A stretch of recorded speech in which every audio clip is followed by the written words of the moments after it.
Okay, today's video mga kamesas, tayo nagluto ng ginataang kalabasa. Ayan. Yung ginataang kalabasa ang ating niluto ngayon mga kamesas. Ayan, kalabasa with, sa inyo. Charan! Ayan. Alimasag mga kameses. Ayan. Medyo may taba-taba alimasag. Ayan. Ito ay gusto ng aking alagang makulit. Yan ang request na gusto daw niya. Pag may nakakita ako sa palengke ng alimasag ay bumili daw ako. Yun daw ang gusto niyang ulam. Ayan mga kameses. Ayan ang ating ginataang kalabasa. Medyo malambot na. Ilalagay na natin itong ating, ano ba? Malambot na ba? Ito yung mga kamis, nilagay ko na ang luya at bawang. Tsaka asin nila, pero wala pa lang siyang wala pa siyang, ginisa. Ginisa mix. Ayan. Okay, masarap na siya. Yan, ilagay na natin itong ating alimasag. Pwede na yan para madaling maluto. Pero tiluto na ang alimasag kasi may ininit ko na yung kanina. Init ko na yung kanina. Ayan. Oh, diba ang taba? Oh, may taba. Pampabata ang ating ulam ngayon. Gusto ito ng aking alaga. Ayan. Pagbalabot na kasi yung kaunti lang yung para gusto ko may kasi maraming sabaw. Pampakimi ba sa kanin? Diba? Ang sarap na nila. Alam mo ba? Gusto ko siya.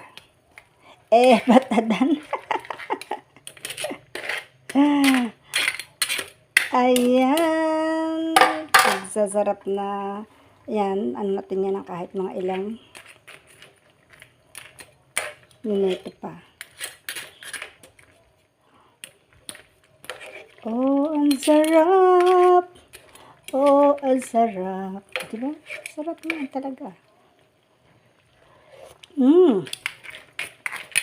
Wala pa man palasa pero sumasarap na siya. Diba? Ayan, lagyan natin siya ng ating pampasarap. Lalo. Ayan. Tapos maya lalagyan natin yung ating kakanggata o tinatawag na liputok. Para lalong lumapot yung ating gata. Kasi itong unang gata, pangalawang gata itong kainanoy. Buti nga nakakuha ako ng niyog. Hindi ako nakakuha ng niyog. Hindi ito maluluto. Ang hirap ng niyog. Grabe yan. Sobra. Tapos, nakabi ako ng nyog.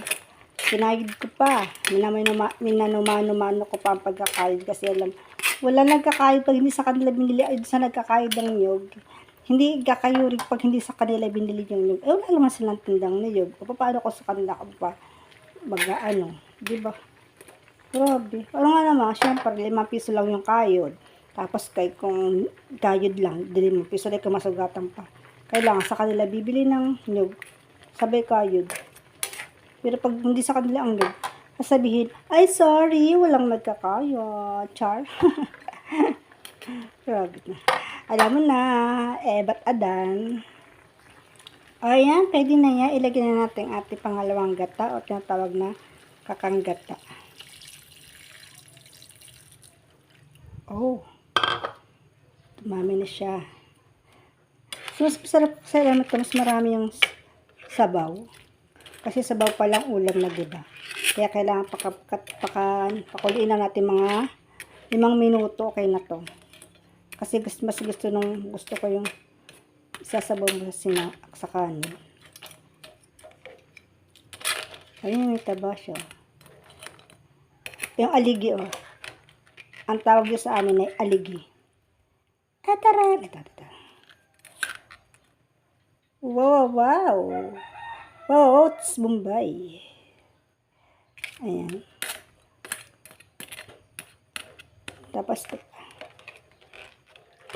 oh my God. Wait lang. Kanto malun, buhay ka pa ba? Charot. Ayan. Diba? Oh, ang sarap. Diba? Ayan. Thank you yan sa mga hindi pa nakasubscribe kayo sa YouTube channel, ha? Mga kamesas, please subscribe naman and don't forget like and share. Mag-bell all nyo rin para kayo update sa aking mga videos. Bihira naman kasi ako mag-upload. Kaya pwede nyo i-all bell. Hindi kayo magkasawa sa mga video. Tapos bihira ako mag-upload. Pag nakaisip lang ako mag-upload, nakapag-video. Ayan. Pero tuwing araw-araw ako nagla-live. Tuwing 4 p.m. May live po tayo mamaya alas 4. Samahan niyo po ako kahit walang kwenta ang aking live. Tusok-tusok lang, sapat na kay meses. O, diba? Maya, tapos na yan. Yan, yummy na yan, yummy na yan.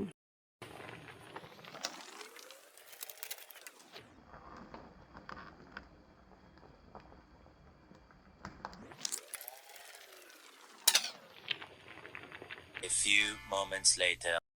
Okay, tapos na. Sarap na, o, diba? Okay, antay ka kain na.